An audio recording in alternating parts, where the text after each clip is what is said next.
당신은 정말 모르는 여자예요. 당신은 가족을 망치고 감히 피해자 행세를 합니까? 소송에서 이길 줄 알았더니 당장 입 다물어. 내가 널 며느리로 받아들인 건 우리 가족을 위하는 줄 알았기 때문이지. 우리 집을 탐내는 게 목적이라면 넌 잘못 들어왔어. 너무 고상하다고 생각하지 마세요. 그녀가 이기적이지 않았다면, 다른 사람들보다 더 잘했다는 것을 증명하려고 하지 않았다면 모든 것이 여기까지 오지 않았을 것입니다. 이기적? 가족을 돌보기 위해 직업을 유지하는 것이 이기적인가요? 형은요, 무능하고 비겁하고 감히 아내를 보호하지 못하는 남편이 내 인생을 가르칠 권리가 있을까? 좋아. 그녀와 같은 유형의 사람은 조만간 외롭게 살 수밖에 없습니다. 아무도 당신 같은 여자를 받아들일 수 없어요. 나는 당신과 당신의 가족이 만든 지옥에서 살느니 차라리 외로워요. 그리고 잊지 마. 나는 거기서 나왔다. 그리고 당신은 영원히 내 약함에 갇힌 실패자일 뿐이야. 많은 사람들과 결혼은 유망한 길입니다. 두 사람이 가정을 꾸리고 꿈을 공유하고 인생의 시련을 함께 극복하겠다는 사랑이 서약이 닿는 곳이다. 그러나 현실은 항상 우리가 생각했던 것만큼 평화롭지는 않다. 내부자만이 이해할 수 있는 무언의 고통과 보이지 않는 압력이 있다. 숨겨진 갈등, 이름 불리지 않는 상처, 때로는 우리가 가장 신뢰했던 사람으로부터 오는 무서운 침묵이 그것이다. 이 이야기는 파탄난 결혼 생활뿐만 아니라 가족을 위해 모든 것을 희생한 한 여성이 자신의 집에서 비난과 심판, 외로움을 느끼는 여정에 대한 이야기이다. 그녀는 조금 더 노력하고 조금만 더 참으면 모든 것이 더 나아질 것이라고 생각했다. 그러나 그 희생은 보답이 아니라 그녀를 압박감과 불공평한 삶에 더 깊이 빠지게 할 뿐이다. 사랑이 더 이상 평화로운 곳이 아니라 족쇄가 되었을 때 그녀는 일어서서 자신을 해방시키기로 결정했다. 그러나 그 자유는 쉽게 오지 않는다. 그녀는 시댁 식구들의 비판, 장기간의 법적 싸움, 그리고 자신의 의심에 직면합니다. 이 방임하는 것이 옳은 선택인가요? 정말 행복을 찾을 수 있을까? 아니면 그냥 해결할 수 없는 문제에서 도망칠까? 이혼 후의 삶은 새로운 길을 열지만 어려움으로 가득 차 있다. 그 여정에서 그녀는 스스로 일어서는 법을 배웠을 뿐만 아니라 작은 것들로부터 평화를 찾았다. 이리 번창하는 기쁨, 같은 상황에 처한 여성들에 대한 공감, 그리고 가장 중요한 것은 자신의 삶을 통제하는 느낌이다. 이것은 결혼과 씨름하고 있는 여성들뿐만 아니라 사회적, 가족, 그리고 자신이 만들어낸 기대감에 짓눌려 있던 우리 모두를 위한 이야기입니다. 그것은 큰 의문을 제기합니다. 진정한 행복은 어디에 있는가? 우리는 자신의 것이 아닌 것을 버리고 형체가 알 수 없는 미래를 맞이할 수 있을 만큼 용감할까요? 옛 상처들이 자신들에 대한 결의와 믿음의 힘으로 치유되는 가슴 아프고 영감을 주는 이야기. 서울만큼 번화하지는 않지만 역동적인 곳인 경기도 수원시에 살고 있는 올해 30살 지혜입니다. 내 운명이라고 생각했던 승현과 결혼한 날부터 내 인생은 영원히 평온할 것 같았다. 우리는 6년 전 봄에 대학 근처의 작은 카페에서 친구 모임에서 처음 만났다. 그때 그의 따뜻한 눈빛과 진심 어린 미소는 나를 매우 안전하게 느끼게 했다. 현재 강남의 대형 화장품 회사에서 일하고 있으며 그곳에서 제품 개발을 담당하고 있습니다. 나의 업무는 창조적일 뿐만 아니라 지속적인 시장 동향도 업데이트해야 하기 때문에 회의, 제품 테스트, 때로는 예상치 못한 출장으로 일정이 빡빡하다. 그것은 제가 좋아하는 직업이고 안정적인 수입을 가져다 주지만 그것이 제가 가족과 함께 시간을 덜 보내게 한다는 것도 이해합니다. 제 남편 승현 씨는 집 근처 공장에서 일합니다. 그는 근면하고 근면하지만 때로는 약간 폐쇄적이고 보수적인 사람이다. 우리는 사소한 것에서 오는 갈등을 느끼기 시작했습니다. 예를 들어 내가 늦게까지 일해야 할 때 그는 종종 내가 일을 너무 중시하고 가족을 소홀히 한다고 말하면서 기분이 좋지 않다. 한 번은 제주 출장을 이틀 다녀왔는데 돌아오니 여행은 어떠냐고 묻지도 않고 혼자 해야 할 식사가 맛없다고 하소연만 했다. 이것은 나를 슬프고도 화나게 한다. 왜냐하면 나는 항상 모든 것에 균형을 맞추려고 노력하기 때문이다. 우리는 매일의 즐거움이나 이야기를 나누는 대신 논쟁의 대상이 되는 흔치 않은 저녁 시간을 보냈습니다.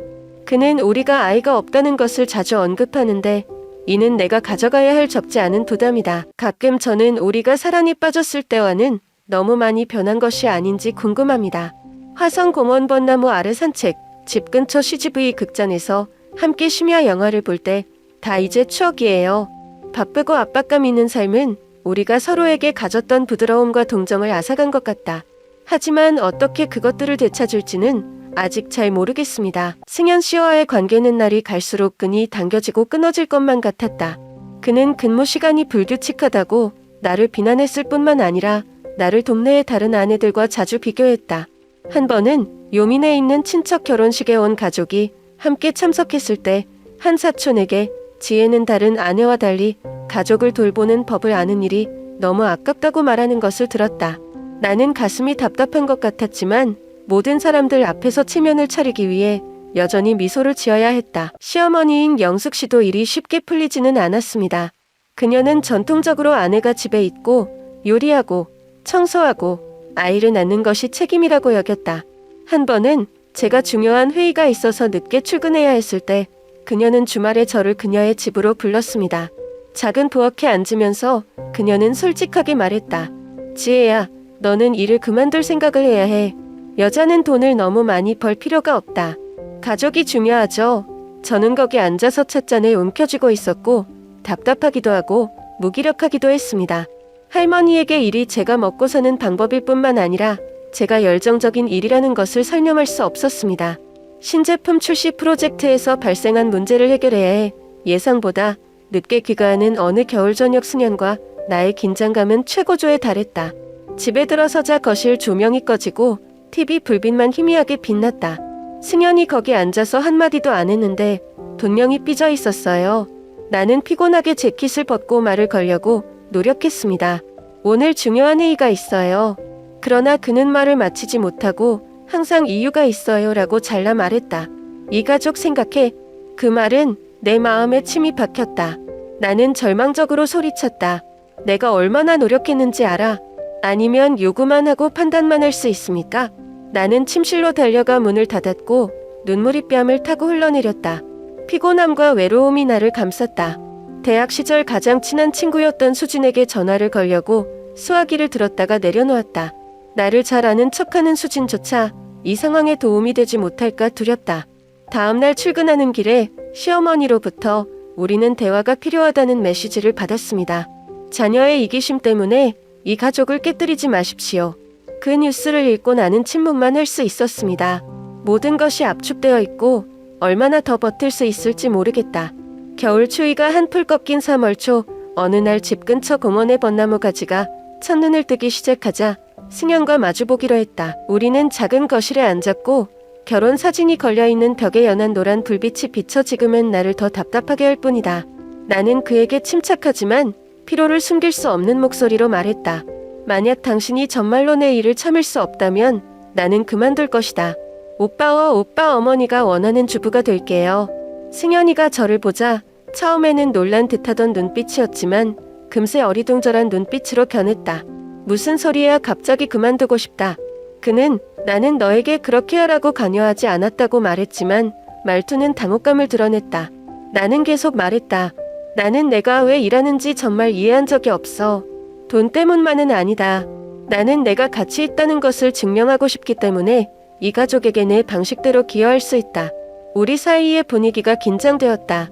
그는 한참 동안 침묵을 지키다가 갑자기 내가 가치를 말한다. 당신의 가족이 행복하지 않다면 가치는 무엇입니까? 하루 종일 일하고 집에 와서 피곤해서 당신을 위한 시간이 없어요. 그게 맞는 것 같아요. 그 말은 나를 깨어나게 했지만 긍정적인 방식은 아니었다. 나는 일어서서 그의 눈을 바라보았다. 그럼 내가 견뎌야 할 것들이 뭐라고 생각해? 당신은 매일 남편, 시어머니, 이 사회로부터 심판을 받는 느낌을 알고 있습니까? 나는 돈을 벌기 위해 일하는 것이 아니라 불합리한 기대 속에서 나를 잃지 않기 위해 일하는 것이다. 승현이 화답은 안 했지만 눈빛이 불안정해 보인다. 대화는 거기서 멈췄지만 내 말은 분명히 그를 생각하게 만들었다. 그날 밤 수진으로부터 전화가 왔습니다. 그녀는 지친 내 목소리를 듣고 주말에 수원역 근처 카페에서 만나자고 고집했다. 동의합니다. 우리가 만났을 때 수진이는 무슨 일이 있었는지 제 이야기를 들어주었습니다. 그녀는 고개를 끄덕이며 내 손에 손을 얹고 말했다. 지혜야, 넌 그냥 양보할 수 없어. 가족이 중요하지만 본인도 중요하다. 직장을 그만둔다면 정말 행복할 것 같아요. 수진의 말에 나는 깊은 상념의 소용돌이에 빠졌다. 그 뒤 며칠 동안 승현 씨가 좀 숙연해지는 걸 느꼈어요. 그는 더 이상 예전만큼 나를 비난하지 않았지만 더 이상 아무 말도 하지 않았다. 그러나 시어머니는 전화를 걸어 지혜 씨, 가족을 돌보기 위해 직장을 그만둘 수 없다면 여기서 자신의 역할에 대해 다시 생각해봐야 할 것 같아요라고 부담스러운 말을 했다. 그 말은 찬물을 끼얹는 것과 같다. 저는 제가 다음에 무엇을 해야 할지 모르겠어요. 내 안에는 내가 좋아하는 직업을 유지하는 것과 무너져가는 가족을 구하기 위해 모든 것을 포기하는 것 사이에 격렬한 내적 싸움이 있다. 4월 어느 날 오후 내가 사무실에서 일을 하고 있을 때 갑자기 전화벨이 울렸다. 제 형수 혜진입니다. 지혜씨, 요즘 어떻게 지내세요? 라고 그녀가 다소 여유 있는 목소리로 말했다. 아, 저번에 줬던 로션 몇 박스 다 썼는데 몇 개만 더 보내주면 안 돼요. 혜진 언니의 그런 제의에 너무 익숙해져 있었는데 이번에는 그 문제에 직면하기로 했다. 그날 저녁 저는 그녀를 집 근처의 전통찻집에서 만나자고 초대했습니다. 이곳의 분위기는 보통 조용하고 대화하기 쉽기 때문에 이곳을 선택했다. 우리가 앉았을 때 나는 정중하지만 단호하게 말했다. 언니, 당신이 우리 회사 제품을 좋아하는 것을 알고 있고 당신이 그것들을 사용하는 것을 매우 기뻐해요. 그런데 미납된 금액이 지금 2억 원에 이른다. 자기 재정 균형을 맞출 수 있도록 차근차근 정리해 주셨으면 좋겠어요. 내가 말을 마치자마자 혜진이의 눈빛이 바뀌었다. 그녀는 탁탁 소리를 내며 찻잔을 탁자 위에 내려놓고는 더 이상 본래의 친절을 지키지 않는 목소리로 말했다. 지혜야, 내가 내 시누이잖아. 내가 나한테 개선한 화장품들 좀 있니? 이 집은 나한테 인색하지 않아. 나는 침착하려고 애썼지만 화가 나서 가슴이 뛰었다. 언니, 몇 가지 음식이 아니에요. 이게 제 직업입니다. 모든 게 통제불능이 되도록 놔둘 수 없어요. 그냥 이해해 주셨으면 좋겠어요. 혜진 언니가 갑자기 지혜, 넌 누구라고 생각해? 당신은 이 집이 당신에게 비쳤다는 것을 암시하고 있습니까? 내가 이 가족을 친척으로 생각하지 않았다면 나는 더 이상 나를 신경 쓸 필요가 없다. 그녀의 말은 나를 완전히 당황하게 했다. 나는 탈출구가 없는 상황에 내몰린 기분이다. 그날의 대화는 긴장으로 끝났고 저는 이것이 여기서 끝나지 않을 것이라는 것을 알았습니다. 제가 예상했던 대로 며칠 후 시어머니가 저를 집으로 부르셨어요. 나는 걱정으로 가득 차서 왔지만 침착한 외모를 유지하려고 노력했다. 영숙 할머니는 지금 춥게 느껴지는 아늑한 거실에서 인사도 하지 않고 곧장 문제로 들어갔다. 지혜야, 혜진이 화장품값 내라고 하는 거 들었어? 가족들에게 어떻게 그런 계산을 할 수 있습니까? 나는 목이 메는 것을 느꼈지만 여전히 분명히 말하려고 노력했습니다. 엄마, 저는 그녀를 다치게 하고 싶지 않지만 그 돈은 제가 회사에 갚아야 할 돈입니다. 돈을 안 내면 월급에서 차감됩니다. 시어머니는 듣지 않고 돈은 덧없는 것일 뿐이지만 가족이 중요하다고 덧붙였다. 너는 사소한 것을 무시하는 법을 배워야 한다. 내가 그렇게 하는 건 사람들을 난처하게 할 뿐이야. 나는 내가 듣고 있는 것을 믿지 않는다. 설마 2억 원은 사소한 일인가? 그날 저녁 승현이에게 모든 이야기를 해줬는데 이해해 주시고 제 편이었으면 좋겠습니다. 하지만 그는 한숨만 내쉬며 지혜야, 긴장 좀 풀어줄래? 제 시누이인데 좀 더 부드러운 방법을 찾아봐야겠어요. 그 말은 한 방울의 컵이 넘쳐 흐르는 물 같았다. 나는 울음을 터뜨렸고 화가 났고 무기력했다. 나는 소리쳤다. 내가 충분히 가볍지 않다고 생각해. 나는 몇 년 동안 참았지만 아무도 그것을 대수롭지 않게 여겼다. 언제까지 이 가족의 자신이 될 수 있을까? 그 말다툼은 승현을 밤새도록 침묵하게 했다. 저는 시누이와 저 사이의 관계가 긴장했을 뿐만 아니라 시댁 식구들도 제게 등을 돌리기 시작했을 때 제가 풀기 어려운 소용돌이에 들어섰다는 것을 알고 있습니다. 내가 유일하게 확신하는 것은 내가 영원히 이렇게 계속 살 수는 없다는 것이다. 그날 저녁 수원은 비가 부슬부슬 내렸고 바깥의 작은 골목길에서 부는 바람소리는 집안의 분위기를 더욱 무겁게 만들었다. 저랑 승현이는 밥 먹다가 묵묵히 앉아서 그릇 만지는 젓가락 소리만 들렸어요. 나는 언제나처럼 말을 걸려고 애쓰기에는 너무 지쳤다. 갑자기 초인종이 울렸다. 혜진이 친숙한 모습으로 집에 들어선 시누이는 조금도 어색하지 않고 거실에 있는 화장품 캐비닛을 열고 뒤지기 시작했다. 밥그릇을 내려놓으니 그동안 억눌렸던 분노가 폭발할 것만 같았다. 더 이상 참을 수 없어서 일어나서 그녀 앞으로 곧장 걸어가서 떨리는 목소리로 말했다. 나는 이미 당신에게 돈을 지불하라고 요청했습니다. 왜 또 가져왔어? 영원히 모든 것을 공짜로 줄 수 있을 것 같아요.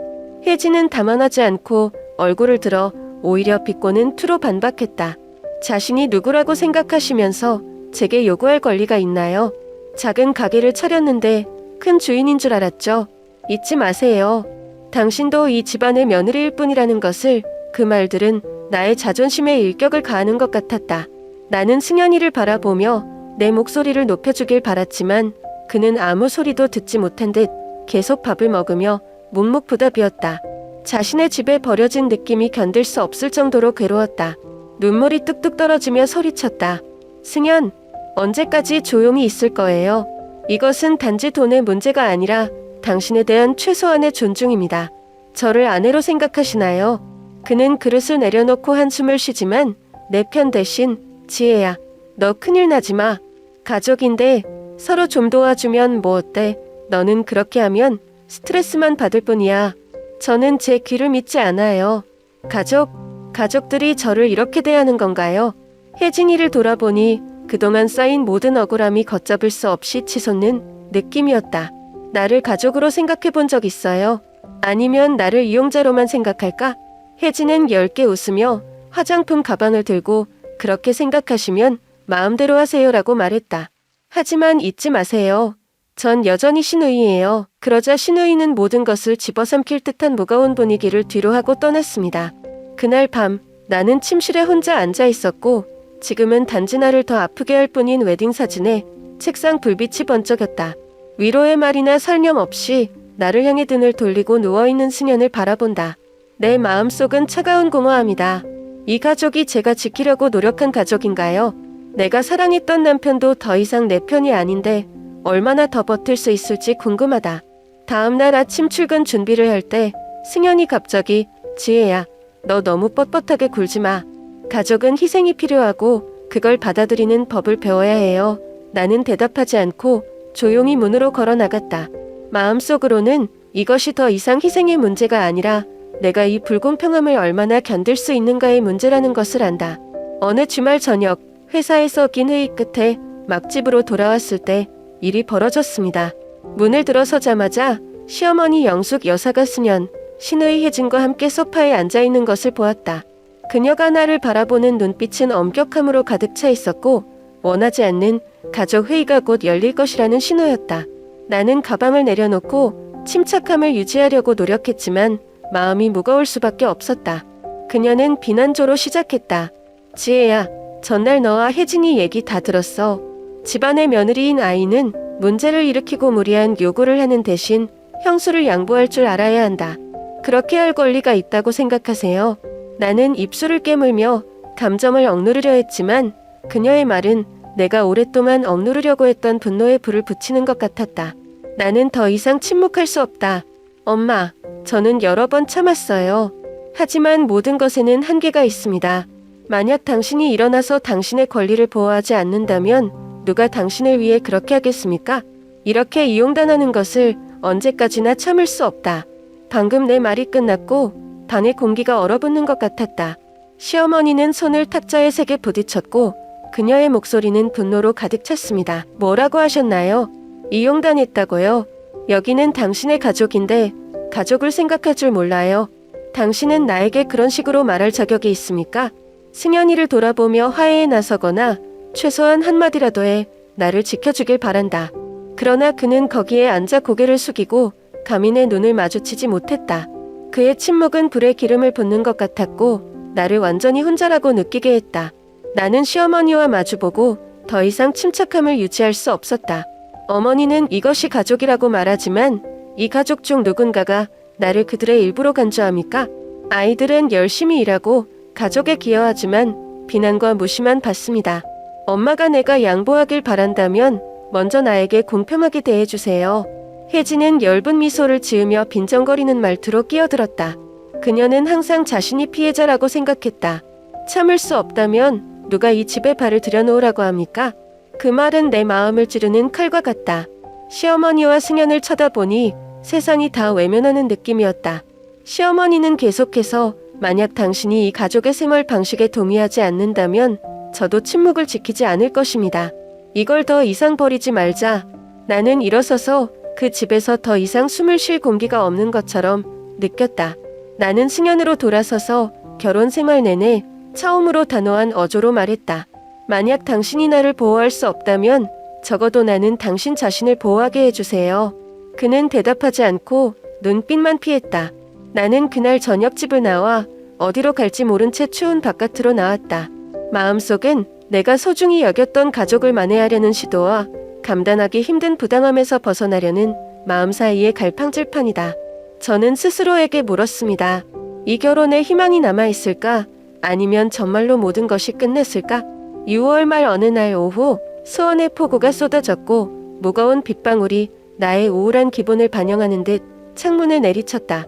나는 지난 몇 주 동안 많은 생각을 했고 더 이상 소속감을 느끼지 않는 삶을 계속 견디거나 탈출하는 것 사이에서 자신과 싸웠다. 결국 저는 현실을 직시하기로 결심했습니다. 그동안 참아왔던 걸 말하는 날이에요. 그날 저녁 시어머니 집에 시댁 식구들이 모두 모였다. 처음에는 분위기가 좋아 보였지만 제가 하려는 대화가 모든 것을 바꿀 것이라는 것을 알았습니다. 사람들이 모두 모였을 때 저는 숨을 깊이 들이쉬고 침착하지만 분명한 목소리로 말했습니다. 여러분에게 할 말이 있습니다. 나는 더 이상 이런 생활을 계속할 수 없다. 이혼하고 싶어요. 방이 잠깐 멈춘 것 같았다. 모든 시선이 나에게 쏠렸다. 제 시어머니인 영숙 할머니가 첫 번째 반응이었습니다. 그녀는 분노에 찬 목소리로 테이블에 손을 강하게 내리쳤다. 너 미쳤니, 지혜야. 이혼은 당신이 그렇게 함부로 말할 수 있는 것이 아니다. 나는 할머니에게 눈을 돌리며 단호하게 말했다. 아무도 나를 존중하지 않는 가정에서 계속 살 수는 없습니다. 나는 노력했지만 내가 받은 모든 것은 무시와 간요뿐이었다. 묵묵부답이었던 승연이도 결국 목소리를 냈지만 나를 이해하거나 보호하려는 건 아니었다. 대신 그는 소리쳤다. 그게 무슨 말이야? 너는 나에게 너와 나의 가족 중 하나를 선택하라고 강요하고 있니? 너 지금 뭐 하는지 알아? 나는 그를 보고 가슴이 찢어지는 것 같았다. 이 사람은 제가 사랑했던, 믿었던 남자입니다. 하지만 이제 그는 가족 편만 들고 나는 낯선 사람처럼 한쪽으로 내쳐진다. 아니, 승연이 선택 안 시켰어. 나는 너만을 위해 선택한 거야. 그동안 내 편이 되어준 적이 없으니까. 신의인 태지는 기회를 놓치지 않고 지혜, 당신은 정말 모르는 사람이에요. 우리가 하는 모든 일은 그녀가 부담스럽게 여긴다. 이 집 며느리가 되고 싶지 않다면 떠나세요. 하지만 우리를 탓하지 마세요. 그 말은 물방울이 컵을 넘치게 하는 것과 같다. 나는 더 이상 자제할 수 없다. 네, 갈 거예요. 그리고 나는 누구도 탓하지 않는다. 하지만 당신이 나에게 준 불이는 쉽게 잊혀지지 않는다는 것을 기억하라.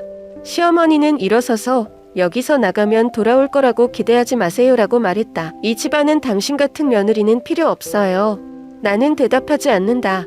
한때는 애써 지은 안식처였던 방을 마지막으로 둘러봤지만 지금은 아픈 기억만 남아있다. 나는 등을 돌리고 걸었고 안도감과 고통이 뒤섞였다.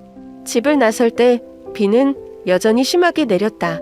나는 거리 한복판을 걷고 어디로 갈지 모르지만 마음속으로 한 가지를 확실히 알고 있다. 나는 내 자신을 해방시키는 것을 선택했다. 앞길이 어렵더라도 적어도 나는 더 이상 사랑하거나 존경하지 않는 관계의 질식 속에서 더 이상 살지 않을 것이다. 이것은 외롭지만 자유로움으로 가득 찬 새로운 삶의 시작이다. 법정 싸움은 7월 어느 날 아침 공식적으로 수원가정법원에 이혼 소송을 냈을 때 시작됐다. 그날은 화창했지만 이상하게 마음이 차가웠다. 승연뿐 아니라 나를 자신들의 진짜 일부로 생각해 본 적이 없는 그의 가족에게도 긴 호흡 전쟁을 치를 준비를 하고 있다는 것을 안다. 법정 첫날 승연은 어머니와 형수 혜진과 함께 나타났다. 마치 내가 모든 것을 파괴한 것처럼 그들이 나를 바라보는 눈빛이 싸늘했다. 판사 앞에서 지난 5년 동안 이 가족에게 쏟아부은 재정적인 기여들, 즉 수리비에서 공동주택으로 남편의 부담을 덜어주기 위해 내가 짊어진 거에게 지출에 이르기까지 분명하게 진술한다. 하지만 승연의 변호인이 반박하자 아내의 의무 때문에 그랬다고 비틀었다. 고발에 직면할 때마다 아픈 기억 조각이 다시 떠오르는 것 같아요. 한 번은 시어머니가 법정에서 큰 소리로 그녀는 돈만 생각한다고 말했다. 처음부터 끝까지 이 가족을 정말 사랑하나요? 나는 울음을 터뜨리고 싶었지만 그 대신 침착하게 대답했습니다. 네, 저는 이 가족을 사랑했습니다. 한 사람만 노력하면 사랑은 살아남을 수 없다. 1년 내내 나는 복잡한 법적 절차뿐만 아니라 무거운 정신적 압박을 견뎌야 했다. 남편의 가족은 내가 욕심 많고 이기적이고 가족의 행복을 망치는 아내라는 소문을 동네에 퍼뜨렸다. 심지어 한 번은 혜진이가 저에게 직접 전화를 걸어 신랄한 말투로 이 소송에서 이길 수 있지만 당신이 평화로울 것이라고 생각하지 마세요. 사람들은 항상 그녀를 배신한 여자로 기억할 것이다. 그 말들은 나를 숨쉬기 힘들게 했지만 나는 내가 쓰러지는 것을 허락하지 않았다. 나는 여기까지 왔는데 뒤돌아볼 수가 없다. 항상 내 편인 유일한 내 친구 수지는 종종 지혜야, 내가 죄책감을 느낄 필요는 없어. 이것은 자신에 대한 공정성을 되찾는 요구입니다. 넌 그럴 자격이 있어. 결국 오랜 재판 끝에 판결이 내려졌다. 나는 내가 기부한 돈을 돌려받을 권리가 있고 내가 겪은 정신적 손실에 대한 작은 보상도 받을 수 있다. 판사가 결정을 발표했을 때 나는 생각했던 것만큼 안도감이나 기쁨이 없이 조용히 앉아 있었다. 아마 이 과정에서 생각했던 것보다 더 많이 잃었기 때문일 것이다. 그냥 결혼이 아니라 가족관계에 대한 믿음이다. 정식 이혼 결정서를 들고 법정 밖으로 나온 날 비가 또 쏟아졌다. 나는 그곳에 서서 빗방울이 떨어지는 것을 보고 방금 큰 폭풍우를 극복한 것 같았지만 동시에 그 폭풍이 내 몸의 일부를 휩쓸었다는 것을 깨달았다. 그날 저녁 나는 방금 수원 시내에 있는 작은 아파트로 돌아왔다. 아파트는 크지 않지만 아무도 침범하지 않고 아무도 판단하지 않는 나만의 공간이다. 나는 불을 켜고 차 한 잔을 타서 창가에 앉아 비를 바라보았다. 저는 제가 옳은 일을 했다는 것을 압니다.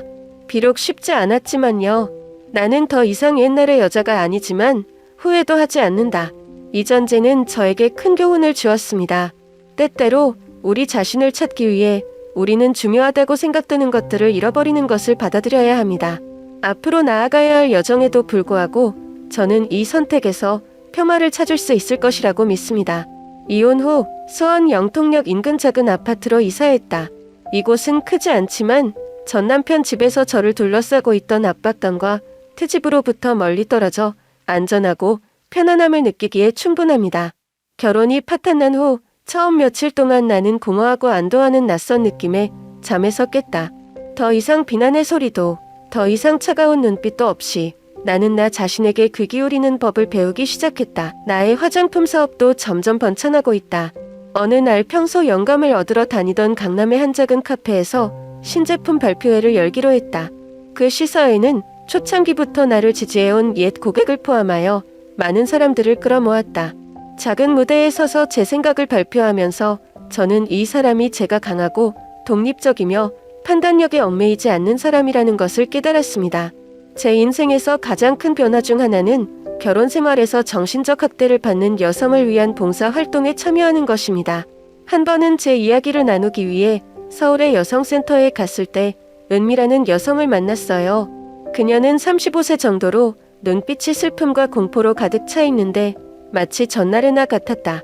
은미는 그녀도 고압적인 결혼 생활을 하고 있지만 모든 것을 잃을까봐 감히 나서지 못했다고 말했다. 나는 그녀의 손을 잡고 그녀의 눈을 똑바로 쳐다보며 말했다. 은미야, 내가 가장 사랑했던 사람조차도 너의 가치를 빼앗을 권리는 없어. 무서울 수도 있는데 생각보다 힘이 세요. 내가 감히 나간다면 바깥 세상은 쉽지 않을지도 모르지만 그건 내 것이 될 거야. 그 말은 은미에게뿐만 아니라 내가 겪은 여정을 일깨워주는 것 같았습니다. 그렇다고 모든 것이 쉬운 것은 아니다. 가끔 전 지인들로부터 수다를 듣거나 전 남편의 가족으로부터 불쾌한 메시지를 받고 제가 모든 것을 파괴하는 사람이라고 비난합니다. 하지만 이번에는 그 말이 더 이상 나에게 상처를 주지 않도록 했다. 저는 상대하는 법을 배웠고 무시하는 법을 배웠고 저를 위해 사는 법을 배웠습니다. 어느 가을 아침 화성공원의 황금빛 은행나무 아래를 걷고 있을 때 저는 깨달았습니다. 비록 슬픈 기억은 영원히 제 일부일지라도 더 이상 그들이 저를 지배하지 않는다는 것을요. 저는 삶의 작은 순간순간마다 평화를 찾았습니다. 아침에 따뜻한 커피 한 잔, 발코니에서 바라본 석양 또는 제가 도와준 여성들의 미소입니다. 저는 새로운 관계를 찾고 있는 것이 아닙니다. 왜냐하면 저는 행복이 누군가가 저에게 주는 것이 아니라는 것을 깨달았기 때문입니다. 그것은 제 자신과 제 삶에 대한 존중 속에 있습니다. 나는 여기서부터 다른 사람을 만족시키기 위해서가 아니라 나 자신을 위해 살겠다고 스스로에게 약속했다.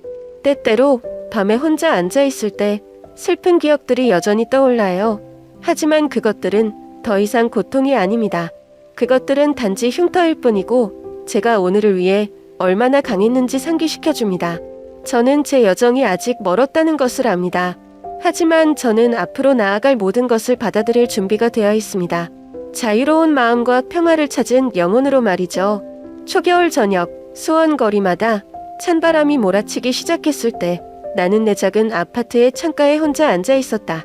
제가 곧 출시할 화장품 라인의 새로운 계획서들이 놓여있는 책상 위에 옅은 노란색 불빛이 비치고 있었다. 밖에는 쌀쌀하게 겨울비가 내려 적막한 분위기를 연출해 지금 내 기분과 잘 어울린다. 제 삶은 비록 더 안정되었지만 제가 기대했던 것만큼 평화롭지는 않았습니다. 혼자 앉아있을 때는 과거에 대한 생각이 사로잡히곤 한다. 저는 일어나서 답답한 결혼에서 벗어나기 위해 제 자신을 찾기 위해 고군분투했습니다.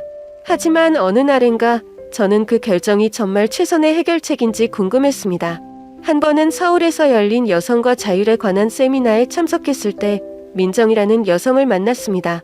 그녀는 저와 마찬가지로 불행한 결혼을 경험했고 이혼하기로 결정했습니다. 민정 씨는 이혼 후 행복을 찾은 것 같지만 가끔은 더 깊은 문제에 직면해야 할 책임을 회피한 것 아닌가? 끝내는 것보다는 극복하는 방법을 찾아야 할 것 같아요. 민정이의 말은 나를 계속 생각하게 한다. 나는 승현이가 비를 맞으며 내가 퇴근하기를 기다렸다가 저녁에 돌 다 낡은 소파에서 영화를 보았던 결혼 생활의 아름다운 순간들을 회상했다.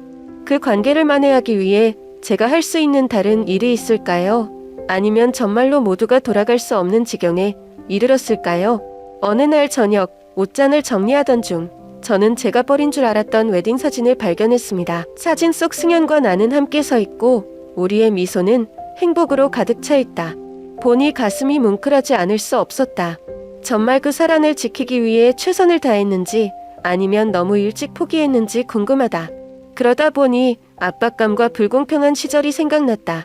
혼자 울던 밤, 한때 내 것이라고 생각했던 자신의 가족에서 고립된 느낌을 기억한다. 그 기억들은 이혼이 도피적인 행동이 아니라 내 자신을 보호하기 위한 한 걸음이라는 것을 상기시켜준다. 저는 자유를 선택했고 후회하지 않는다는 것을 알았습니다. 그러나 가장 조용한 순간에 행복은 쉽게 얻을 수 있는 것이 아니라는 것을 깨달았다. 고온에서 벗어났을 때도 외로움, 뒤틀린 기억의 조각들, 그리고 자신에 대한 큰 질문에 직면했다. 제가 정말 행복을 찾았나요? 아니면 그냥 삶을 있는 그대로 받아들이는 법을 배우고 있나요? 저는 더 이상 그 질문들을 회피하지 않기로 결정했습니다. 그 대신 저는 맞서는 쪽을 택했습니다.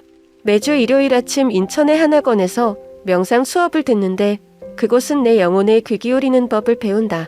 나는 매일 일기를 쓰고 좋은 판매 하루부터 친구들로부터 온 응원 메시지까지 내가 감사하게 생각하는 작은 것들을 기록한다. 조금씩 저는 행복이 목적지가 아니라 제가 지나가고 있는 여정이라는 것을 깨달았습니다. 내 인생은 완벽하지는 않지만 내 것이다. 그리고 의심스럽거나 마음이 약했던 순간이 있었음에도 불구하고 저는 제가 옳은 일을 했다는 것을 알았습니다. 나는 내 자신을 선택했고 그것은 결코 잘못된 것이 아니다.